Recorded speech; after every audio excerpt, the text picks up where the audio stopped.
How do you build a city on a swamp, on marshy mud, on shifting silt, on soil where even trees refuse to grow? Venice is a city that shouldn't exist, a city built on water, a city that defied nature itself and won, at least for now. Today, we'll dive deep into the layers of mystery, engineering magic, and beautiful madness that made Venice one of the most incredible man-made wonders on the planet. We'll explore why people chose to build here, how they transformed uninhabitable swamps into marble palaces, and why this city is slowly but inexorably sinking back into the sea. The history of Venice begins not with a blueprint, but with fear. In the 5th and 6th centuries AD, waves of barbarian invasions swept across northern Italy. First came the Visigoths under Alaric, who sacked Rome in 410. Then Attila the Huns swept across the northern plains in 452, leaving burned cities and scorched earth in their wake. Then the Lombards, another Germanic tribe, invaded Italy in 568 and founded their own kingdom on the ruins of Roman civilization. Armies swept across the fertile plains, plundering towns and villages, killing and enslaving their inhabitants. The populations of wealthy Roman cities, Aquileia, Padua, Altino, fled to where the invaders' cavalry could not reach. They fled to the Venetian lagoon. At that time, the lagoon was a series of marshy islands that seemed completely uninhabitable. It was a shallow stretch of the Adriatic Sea, partially cut off from the open ocean by narrow sandbars. Within this natural basin, some 550 square kilometers in area, lay dozens upon dozens of low, muddy islands covered with reeds and sedge. Each one could barely support the weight of a human body. If you stepped on them, you sank waist-deep into liquid mud. There was no solid ground, no rock, no foundation, only silt, water, and rotting seaweed. Twice-daily high tides inundated most of the islands. Mosquitoes carried malaria. There was no fresh water. Trees didn't grow. By any reasonable measure, it was the last place on Earth worth founding a city. But this very unsuitability proved to be a salvation. The barbarians couldn't reach the islands on their horses. Heavy cavalry would have become bogged down in the mud long before reaching the shore. The Germanic tribes had no navy. The shallow waters of the lagoon prevented large ships from approaching, and the narrow channels between the islands made any attempt at a boat invasion suicidal. The lagoon became a natural fortress, and the refugees decided to stay. What began as a temporary refuge gradually transformed into a permanent settlement, and then into a city, and then into an empire. At first, it wasn't about building a city. It was about survival. Refugees seeking safety in the lagoon were forced to create an entirely new type of settlement, one that could withstand such conditions. The first Venetians lived on rafts and in huts on stilts, moving from island to island like water nomads. They fished, collected salt, and traded with the mainland for food. Gradually, they learned to anchor their homes in place. Venice's first engineers weren't trained specialists. They were fishermen, monks, and refugees, working with ropes, logs, and stone. But they were incredibly inventive, and what they came up with became one of the most brilliant engineering solutions in history. The construction challenges posed by the soft, marshy soil of the Venetian lagoon, which had no load-bearing capacity, forced the Venetians to develop a unique solution: wooden piles. They drove them deep into the soft, muddy soil, creating a stable foundation for the construction of houses and public buildings. But here's the amazing thing. These logs, constantly submerged in water and deprived of oxygen, did not rot. Instead, they slowly mineralized, gradually turning into a stone-like substance. This process is called petrification. Oxygen is essential for the growth of bacteria and fungi that break down wood. Without oxygen, wood is preserved, and minerals dissolved in the lagoon's salt water gradually permeate the wood fibers, replacing organic material with inorganic. After several centuries, a wooden pile becomes stronger than it was the day it was driven into the ground. The Venetians used predominantly oak and alder for their piles, woods resistant to water. The piles ranged in diameter from 10 to 25 centimeters and length from 1 to 3.5 meters. They were driven with incredible density, approximately 9 piles per square meter. Historians estimate that over 10 million wooden piles were used throughout Venice. 10 million trees.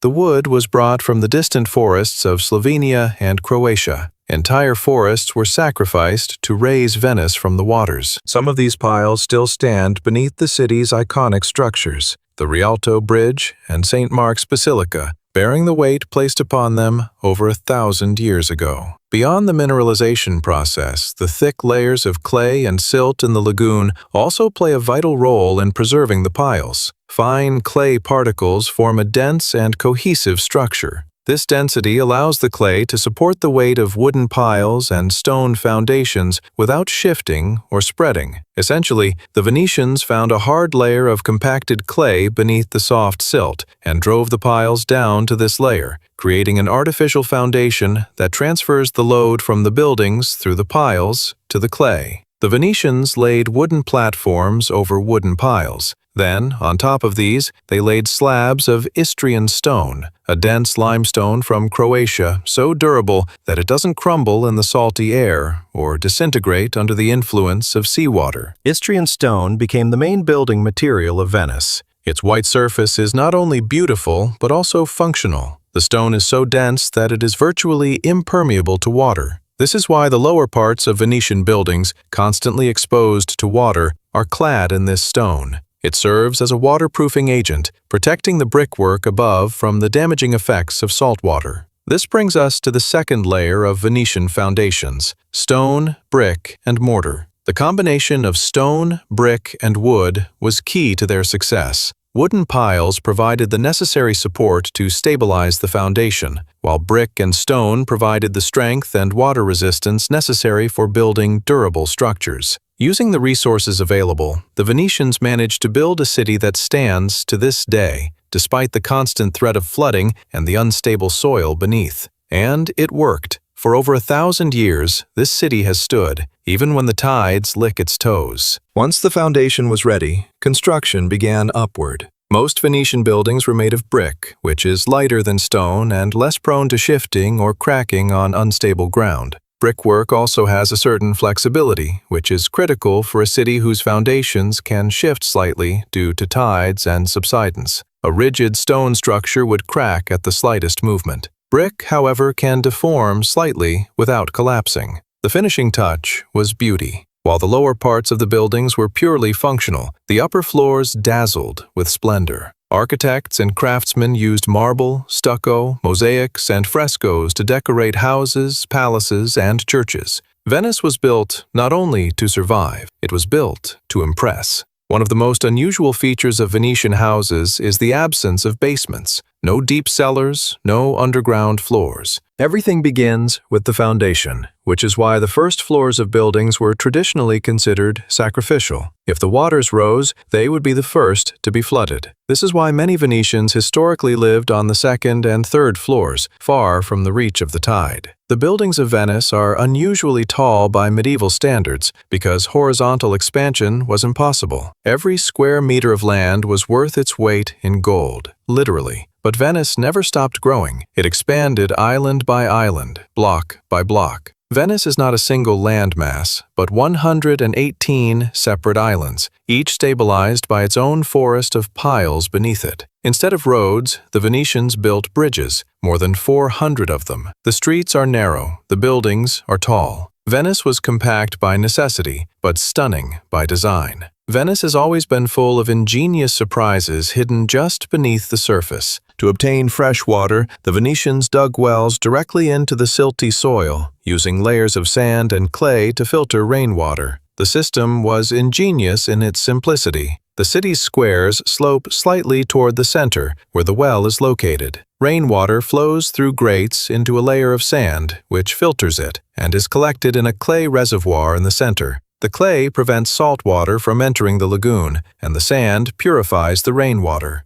By the 12th century, Venice had paved squares, rainwater collection systems, and a well-developed trade network. Beneath the grandiose buildings, wooden piles stand so close together that they form a hidden forest, supporting everything above. But that's just the beginning. Down below, there are secret tunnels, flooded basements, and ancient crypts, entire hidden levels that most people will never see. Hidden beneath narrow bridges and ancient houses are Roman-era clay pipes, wells, and drainage systems. Some of these ancient utilities are still being discovered beneath collapsed structures during renovations. Here's a surprising fact. Until recently, Venice had no sewer system. For centuries, waste flowed directly into the canals. The tides of the Adriatic flushed the canals twice a day, carrying the waste out to sea. It was essentially a natural drainage system, powered by lunar gravity. Of course, there was a corresponding smell, especially in summer. Fortunately, modern filtration systems have significantly improved the situation.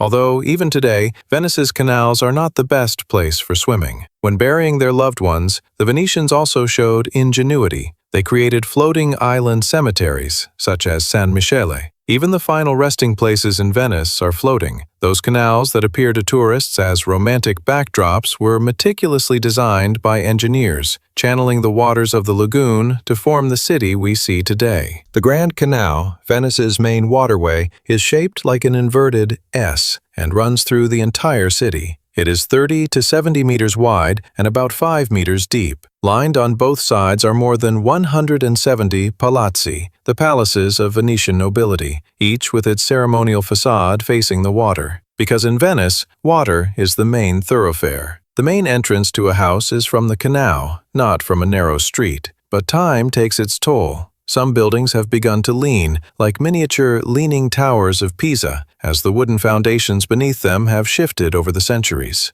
Under the Baroque dome of the Church of San Simeone Piccolo, legends whisper of sealed tombs and forgotten burials. Archaeologists are said to have once found skeletal remains, untouched for centuries, resting in the eerie silence of Venice's flooded underworld. By the 11th century, Venice had become the gateway between Europe and the East. Salt, once valued as much as gold, became Venice's first ticket to wealth. The Venetians learned to evaporate salt from the lagoon and sell it to the mainland. It was the perfect commodity, inexhaustible, easy to produce, and essential for everyone. With the money from the salt, they built ships. On these ships, they carried goods, and goods brought in even more money. Soon, spices, silk, glass, and precious stones followed salt. Venetian merchants became intermediaries between the Muslim East and Christian Europe, profiting from every transaction. Pepper, cinnamon, nutmeg, and cloves, spices worth their weight in gold in Europe, passed through Venetian warehouses. The Crusades, which began in the late 11th century, became a gold mine for Venice.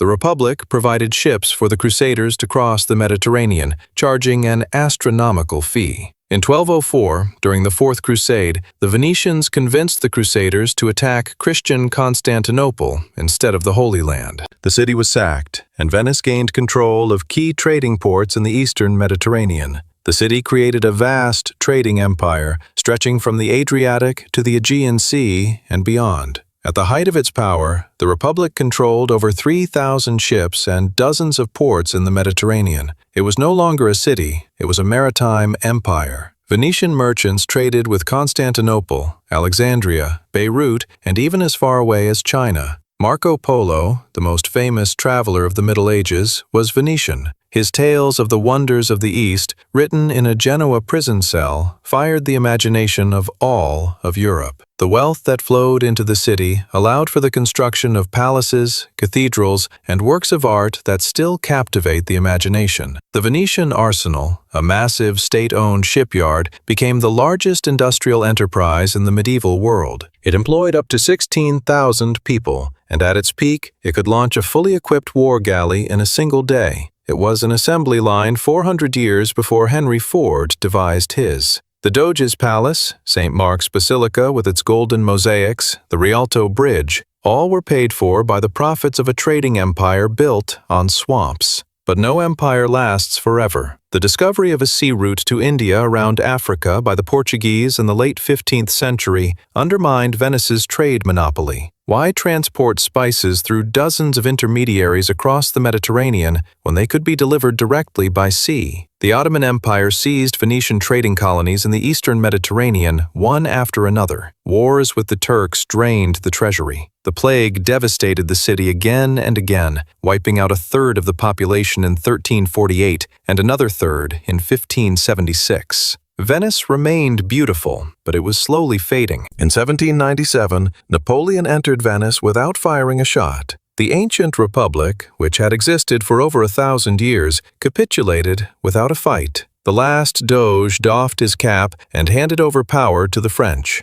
Venice was ceded to Austria, then returned to France, then back to Austria. For the first time in over 1,000 years, Venice ceased to be free. Only in 1866 did it become part of a united Italy. But by then, it was no longer the capital of an empire, but a provincial city, living in memories of its past glory. The 20th century brought new threats. Industrial development in the mainland of Mestre, a suburb of Venice on the mainland, led to large-scale groundwater pumping to feed factories and plants. This accelerated the city's subsidence. Over the course of the 20th century, Venice sank by 23 centimeters, more than in the previous 5 centuries. Groundwater pumping was stopped in 1970, and the rate of subsidence slowed. But the damage had already been done. On November 4, 1966, Venice was struck by the most devastating flood in its modern history. Water levels rose 194 centimeters above normal. St. Mark's Square was covered in almost 2 meters of water. Paintings, frescoes, books, and manuscripts stored on the ground floors were destroyed. The world was horrified. It became clear that without decisive action, Venice would be lost.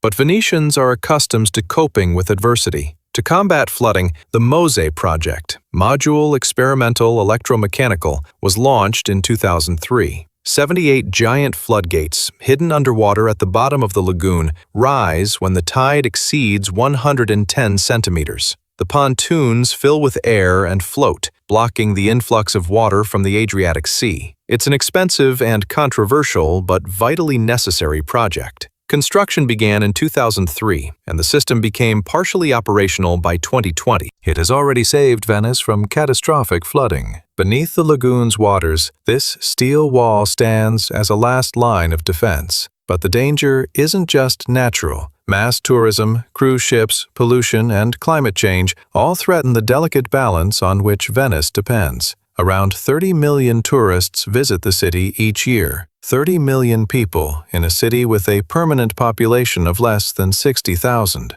On peak days, hundreds of tourists crowd St. Mark's Square for every local. Crowds fill the narrow streets, bridges sag under the weight of people, and waves from motorboats and boats constantly pound the foundations of buildings, eroding the mortar between the bricks. Particularly destructive were the enormous cruise ships that, until recently, passed right through St. Mark's Basin, past the Doge's Palace. These floating cities, as tall as multi-story buildings, created waves that undermined foundations along the entire length of the Grand Canal. After years of protests from Venetians, passage of large cruise ships through the city center was finally banned. The city also imposed an entry fee for day trippers, an unprecedented measure that reflects the desperation of residents who feel their home is being turned into a theme park. The city is sinking at a rate of approximately 1 to 2 millimeters per year, primarily due to the natural compaction of the soil under the weight of buildings. However, over time,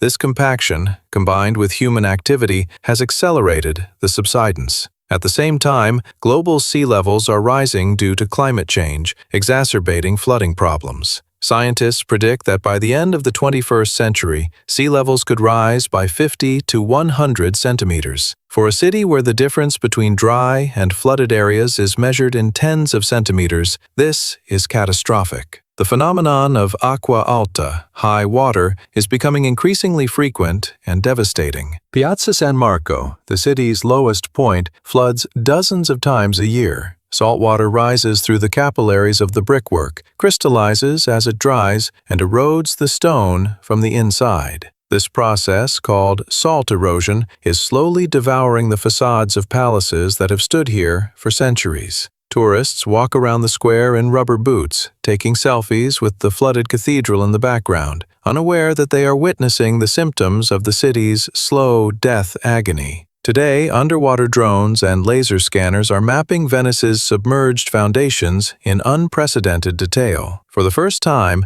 we can see every pile, every crack, every underwater tunnel. This digital archaeology could be the key to saving the city. In 2020, a research team discovered what turned out to be the remains of a Roman road beneath the lagoon, a trace of life before Venice was even born. The city, built on the run from barbarians, stands on the ruins of an even older civilization. The next time you're sipping an espresso by a Venetian canal, remember, beneath your feet lies a prehistoric forest, petrified by salt water, supporting marble palaces like a myth that somehow became reality. More than 10 million trees, felled in the forests of Slovenia and Croatia, stand in the dark, salt water beneath your feet, bearing the weight placed upon them over 1,000 years ago. They haven't rotted, they've become stronger than stone, and they still hold up. Venice is more than just a beautiful city. It is a monument to human ingenuity, stubbornness, and the refusal to give up in the face of impossible odds.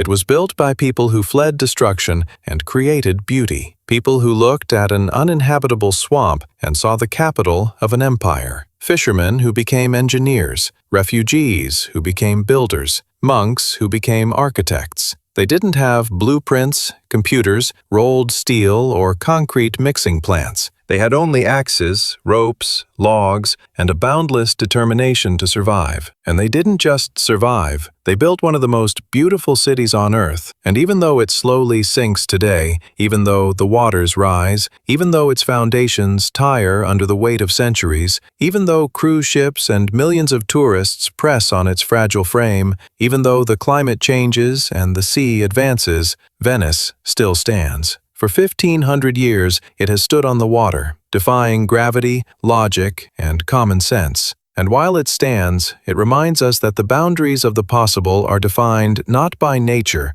but by imagination, that the wildest ideas sometimes prove the most brilliant, and that a city that shouldn't exist can outlast the empires that gave birth to it.